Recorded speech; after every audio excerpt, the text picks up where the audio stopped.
e gli dei tirarono a sorte, si divisero il mondo. Zeus la terra ha degli inferi, Poseidon il continente sommerso. Apparve Atlantide, immenso, isole e montagne, canali, simili ad orbite celesti. Il suo re Atlante conosceva la dottrina della sfera, gli astri, la geometria, la cabala e l'alchimia.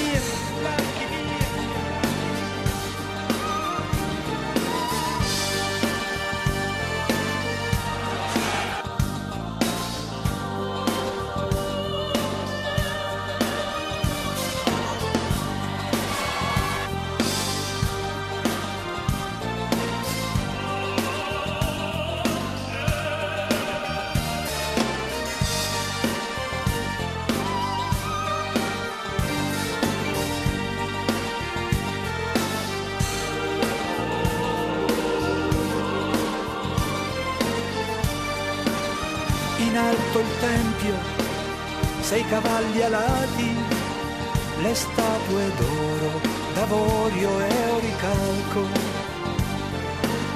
Per generazioni la legge dimorò nei principi divini. I re, ma gli ebbri delle immense ricchezze e il carattere umano si insinuò e non sopportarono neppure la felicità, neppure la felicità.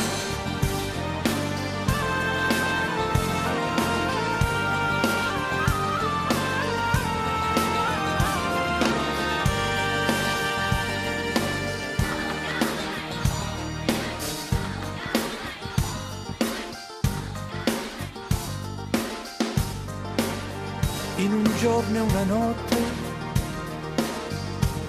la distruzione avvenne, tornò nell'acqua, sparì Atlantide.